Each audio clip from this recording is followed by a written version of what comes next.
Outra novela agora, a da Petrobras. O presidente da Petrobras,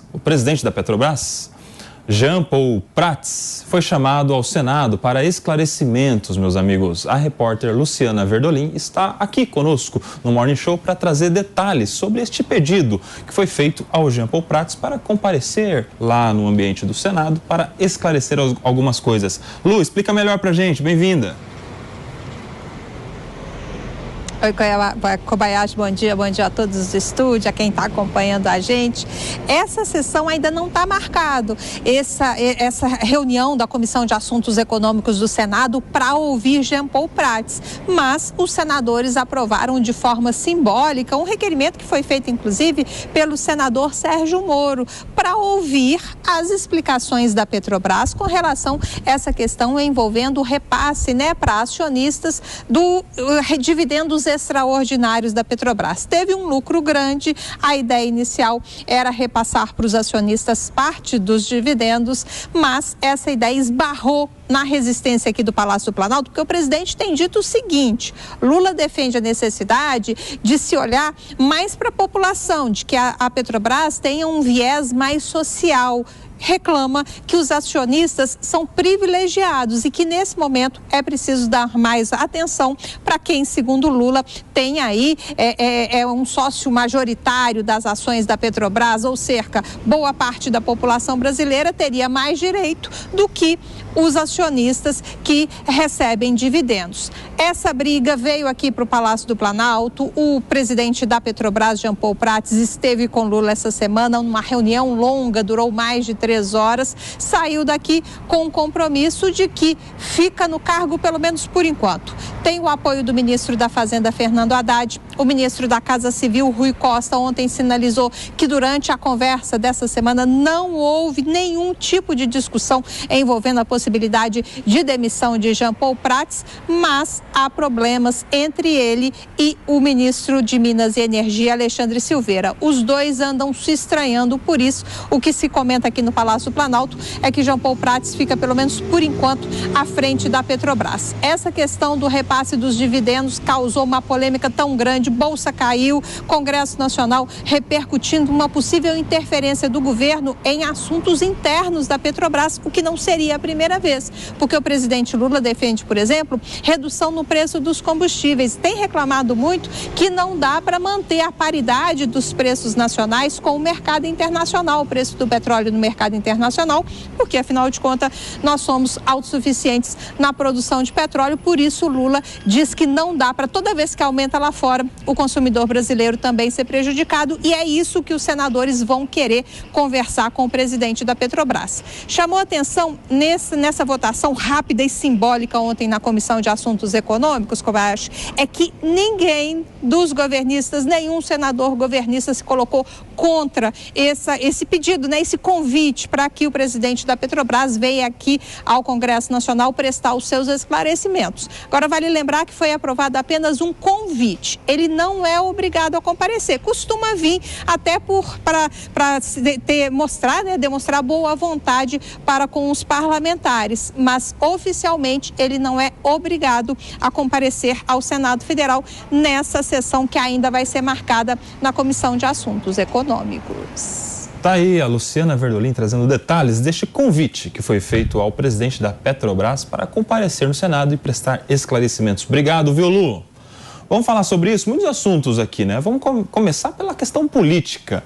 O que pretende o Senado Federal em convidar o presidente da Petrobras para prestar esclarecimentos envolvendo esta divisão ou não, essa distribuição ou não dos dividendos, Romano? Primeiro, é importante situar que a sociedade brasileira tem muito receio do que pode significar uma intervenção política indevida no comando e na gestão da Petrobras, porque isso já vivemos antes e foi uma experiência que nos levou a uma crise econômica gigantesca. Entre outras medidas, a interferência na Petrobras foi uma delas. Então, é muito simbólica de uma mentalidade de desenvolvimento a partir de um intervencionismo exagerado do Estado que preocupa a sociedade brasileira. Então, eu diria que essa convocação do Senado para ouvir o presidente da Petrobras representa isso, um recado da sociedade, da representação da sociedade, de que, olha, que história é essa? Que nível de intervenção política indevida é essa? Vamos cobrar, vamos acompanhar. Eu espero que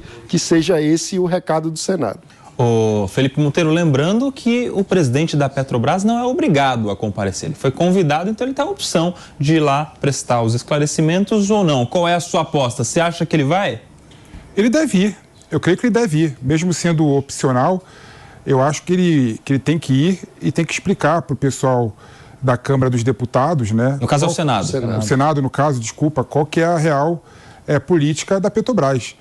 E uma coisa que eu não consigo entender é essa choradeira sobre a Petrobras, né? A Petrobras teve o segundo maior lucro da história, com o preço do barril de petróleo bruto um dos mais baixos da história. Ou seja, essa choradeira é porque a Petrobras teve um lucro e teve um lucro absurdo. Aí eu fui comparar com outras petroleiras do mundo todo. A Chevron teve uma queda do lucro de 40%. A British Petroleum 37%. A ExxonMobil, 35%. A Shell, 30%. A Petrobras, a redução do lucro foi de apenas 33%. Ou seja, está melhor do que todas as petroleiras do mundo todo. E, no meu modo de ver, é natural e é normal que no ambiente que se discute economia verde, não é? E a Petrobras está atrasada nesse sentido, porque é focada somente em petróleo, manter parte dos dividendos que seriam distribuídos para investimento nessas plantas verdes. A Petrobras, no meu modo de ver, tem sim que ser sócio do complexo de hidrogênio verde no Uruguai. Para fazer isso precisa de dinheiro. Então, no meu modo de ver, a Petrobras está no caminho certo, né?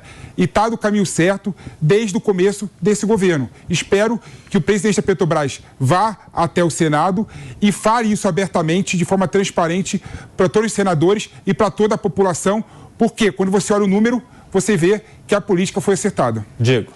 O PP ele traz dados verdadeiros aqui, a respeito do grande lucro da Petrobras e a respeito do comparativo que ele faz com outras petroleiras pelo mundo. Mas vamos lembrar, PP, que a Chevron, a Exxon, a Shell atuam dentro de um mercado onde há concorrência, mais de 30 empresas atuando, e a Petrobras tem monopólio no Brasil, atua sozinha. Então, é natural que ela tenha uma facilidade maior de ampliar os seus lucros. E outro ponto que é importante a gente destacar a respeito desse convite do Jean Paul Prats para comparecer ao Senado Federal, que ele deve sim atender esse convite. É muito comum que os presidentes estatais sejam convidados e raramente eles recusam esse tipo de convite. Ele tem que explicar aí um contrassenso, porque nós não podemos falar em atender ao interesse da sociedade através da Petrobras e desvalorizar a companhia em 50 bilhões de reais. E não é a primeira vez que isso acontece por interferências políticas. No meio do ano passado, quando mudaram o estatuto da empresa para que a petroleira pudesse abrigar em seus quadros indicações políticas, a empresa perdeu mais 30 bi de valor de mercado.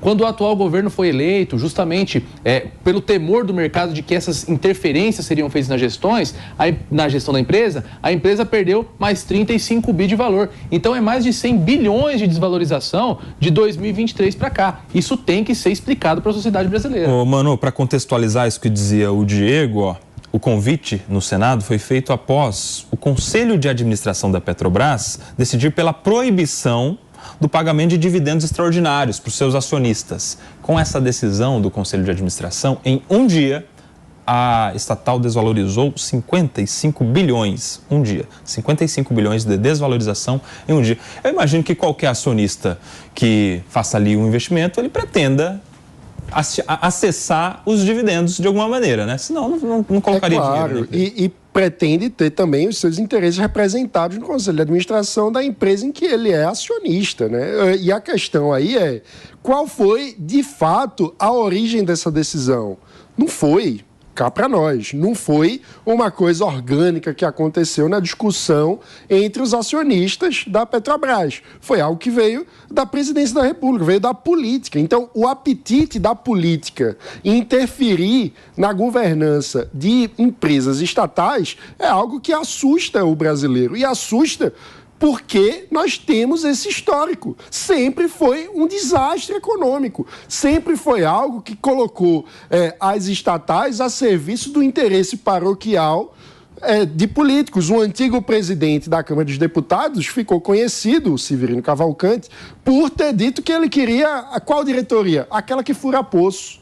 Então, por quê? Ele nem sabia do que estava falando, mas ele queria ter um apaniguado dele indicado ali. Isso é uma coisa histórica no Brasil, então não é de hoje. A gente tentou aprender sobre isso com tudo que aconteceu nas revelações feitas pela Operação Lava Jato e fizemos mudanças institucionais, a criação da lei das estatais, uma tentativa de blindar essas estatais do apetite político. O que está demonstrando, mais uma vez, com essa situação toda, é que não adianta tentar administrar bem estatal, é preciso privatizar. E aí, Pepe, é preciso privatizar, disse o Mano. Não, tem que privatizar nada. Petrobras é um bem do povo brasileiro e tem que ser utilizada para esse fim, né?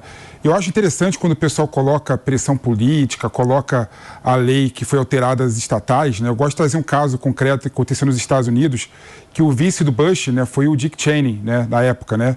E o Dick Cheney, ele era o CEO da maior petroleira do mundo, uma das maiores, a Halliburton, né? Olha só que absurdo, se tivesse uma estatal nos Estados Unidos, o Dick Cheney não poderia ser presidente, não poderia ser diretor de uma estatal por conta de uma lei completamente artificial.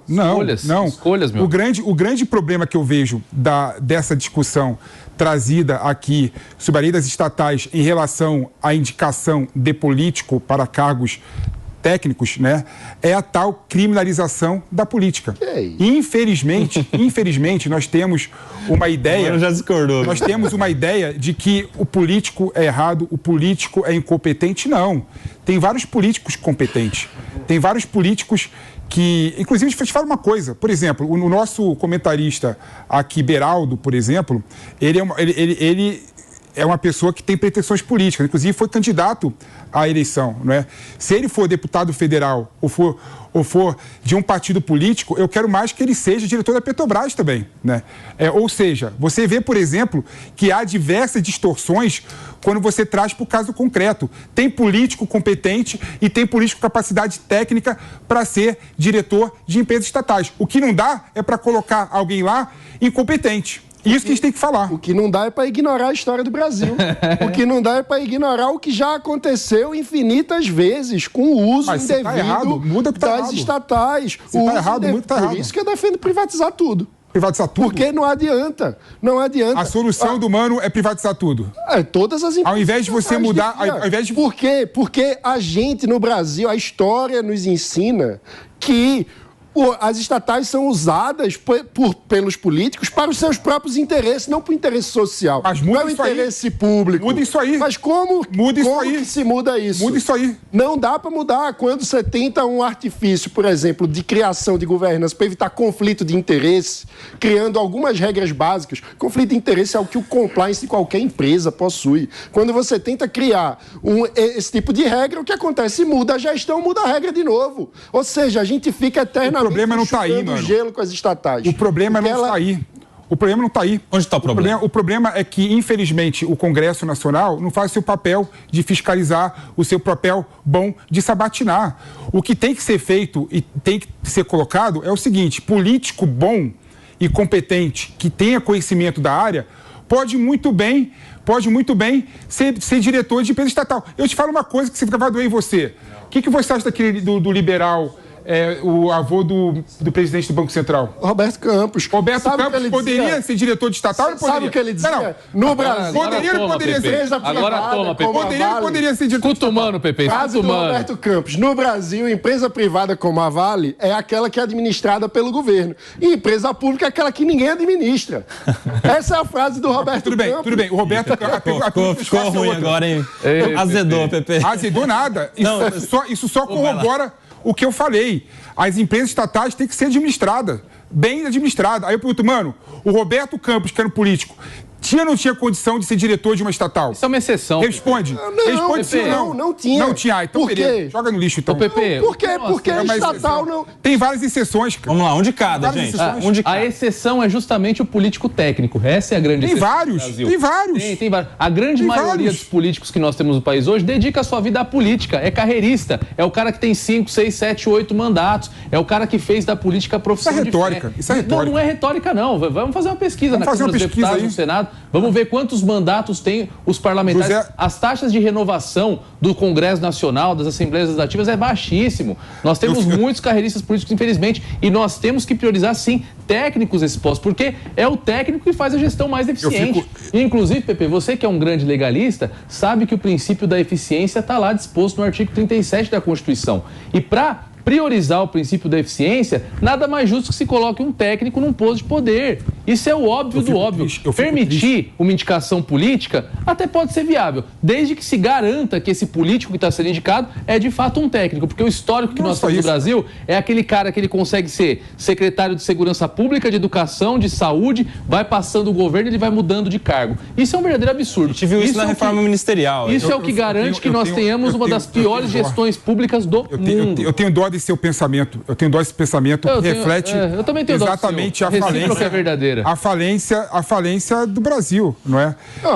Desculpa. Existem milhares de políticos. Fico feliz que você está constatando a realidade. Existem milhares de políticos bons. O ex-vice-presidente da República, por exemplo, José Alencar, era um dos poucos industriais que o Brasil teve. A falência do Brasil se Um dos poucos. Não, mano, deixa eu acabar de falar.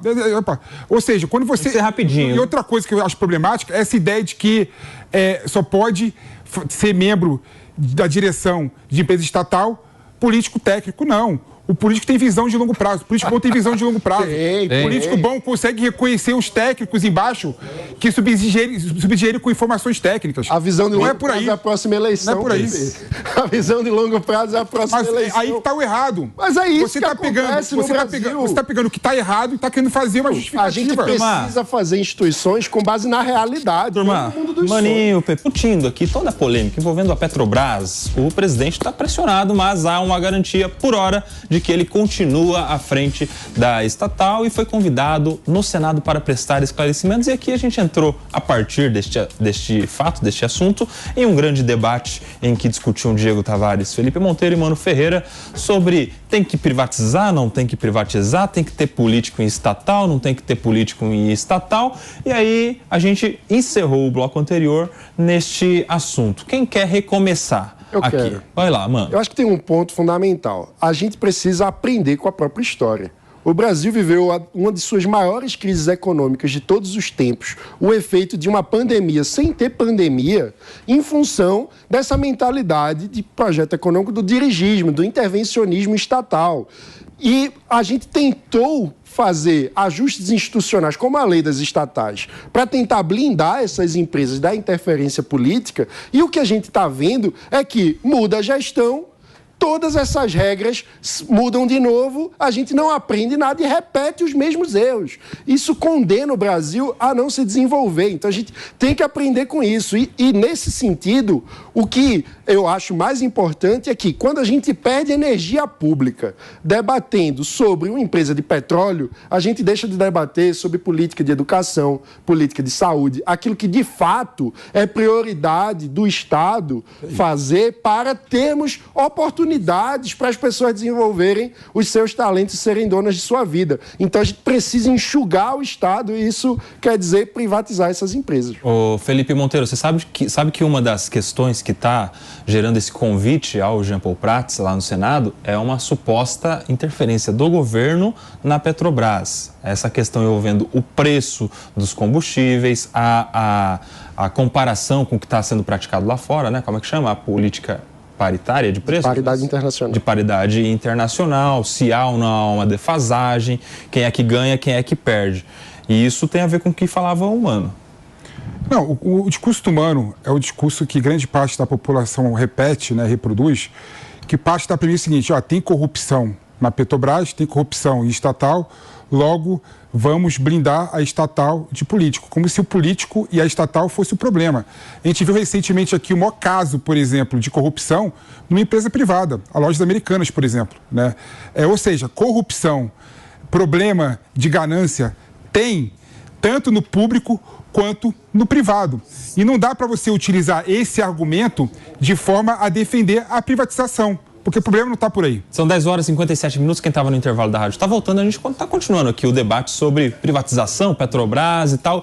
A minha pergunta é a seguinte, Diego, se fizéssemos hoje um referendo, uma pergunta popular, uma eleição com todos os brasileiros perguntando o seguinte, você quer político nas estatais? Qual seria o resultado na sua opinião? Ah, Nelson, certamente, ó, nossos populares aqui que trabalham com a Jovem Pan já estão... Na pesquisa informal já saiu. Que não querem. Mas o PP, a respeito do que ele disse, PP, da corrupção no setor público e no setor privado, tem uma diferença fundamental aí. O prejuízo da corrupção, quando ela ocorre no setor público, é da sociedade. No setor privado é só dos acionistas, dos sócios, que optou por colocar o dinheiro dentro da empresa. Privado. Pode concluir, Diego. E eu acho que essa diferença é fundamental e que milita a favor da privatização. Porque quem está pagando hoje essas desvalorizações sucessivas da Petrobras sou eu, é você que está em casa, é o Nelson, é aquela pessoa mais pobre que está varrendo um barraco nesse momento que nem sabe que isso está acontecendo. Então a privatização é de fato o melhor modelo para aqueles setores onde o Estado de fato não deve ter interferência. Lembra